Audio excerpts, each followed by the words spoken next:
What's up, everybody? Andrew with NQS Performance Outdoors coming to you from the basement workshop once again. It's time for the final installment of the rod building series we've been working on. Hopefully you all have been enjoying it so far. If you have, please subscribe to the channel, hit that bell button so you get notified when we make new videos. Today we're just going to put the finishing touches on that rod, which involves putting some Pro Coat finish on the guide wraps. I'm going to flip this camera around, show you everything you're going to need, and give you some tips and tricks that work for me. Hopefully they'll help you out as well. Let's get started. Alright, you guys, quick peek at some of the items you're going to need to finish this up. I'm going to be using Pro Coat thread finish today. You can use anything you like, Threadmaster. There's a lot of various options out there. I've done well with the Pro Coat. It works well for me. One thing I will tell you about Pro Coat is it's relatively finicky, you guys. Use the syringes to measure it out. Don't try to eyeball it. Mix it really well, and when I say really well, I'm talking a slow mix for a good 3 to 5 minutes. Ensure that you have a good mix, and then the other thing I like to do is I'll pour it out into one of these dishes. That seems to help extend the pot life and the working time of the finish. You're going to just need, I just use cheap disposable brushes. I will trim up the end just a little bit to give me a little more control when I'm putting the finish on the rod. You're going to need something to mix your finish in, and then also an alcohol torch. And we'll get more into that later on as we go. I'm going to go ahead, I'm going to measure this out, I'm going to mix it up off camera, and then I'll be right back to show you guys how I go about finishing a rod. Alright, you guys, so I've gone ahead off camera. I mixed up 3 milliliters of each, 50-50 ratio.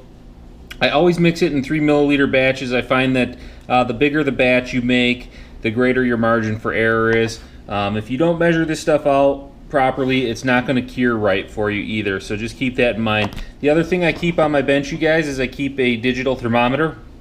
I find that the Pro Coat finish behaves best above 70 degrees, so I try to keep it right around 72 in my shop when I'm finishing off rods. That seems to yield the best results for me personally, but you can see I've got it poured out in this Petri dish.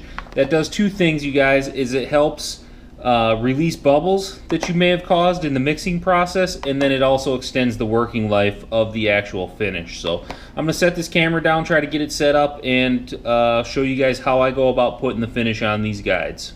Alright, you guys, hopefully this shows up relatively well. The first thing I do before I ever even start turning my blank is I just go ahead on each guide and I dab a little epoxy on the top of the guide foot. The goal there is to let it run down the sides a little bit. You'll create a little tunnel right in here when you wrap your guides, and I like to give that epoxy a moment to go ahead and soak in a little bit. That's going to push some of the air out. I find that helps with my finish. I think by letting it soak in a little bit, it releases some of the bubbling that you might see, because it's going to soak into the thread and it's going to push the air out of that little tunnel.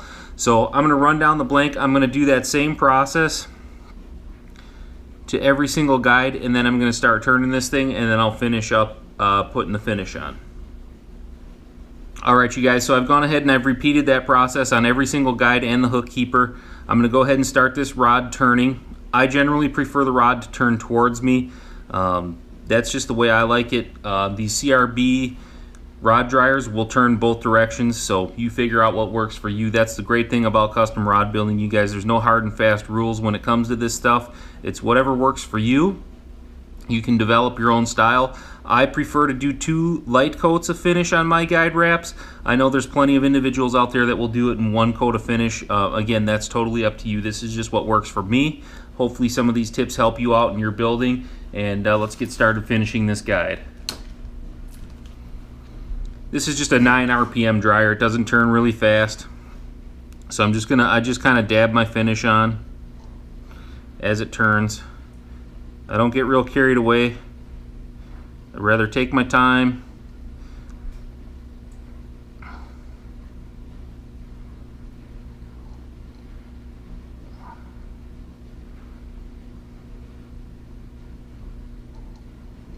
Get good coverage on the entire wrap.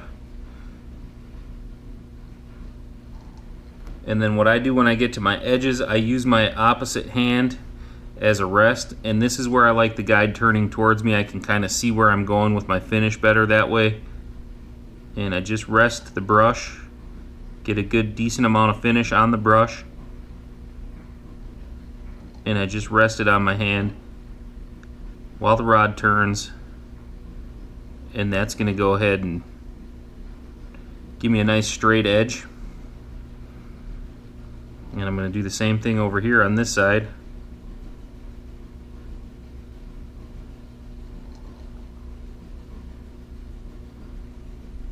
I don't mind if that finish comes a little bit over the edge of the wrap up at the top of the guide either, because again, it just kind of seals off that tunnel that gets created, keeps water from getting down in there. That's really important for the longevity of the guide. And again, you can see I don't do a lot of brush stroking. I just get the finish onto the brush. I let the brush sit in one spot and I let the rod do the work for me. I find that I get a much smoother and a much cleaner finish when I do it this way. And then again, you can just kind of slide the brush down the length of the wrap and just move the epoxy. You're not really making a brush stroke, you're just keeping a steady pressure and sliding it the length of the wrap. Just try to show you again here. And then we'll go ahead and push it back the other direction as well. But again, I'm not really making a brush stroke, I'm just moving the epoxy with the brush. Get myself a nice straight edge there.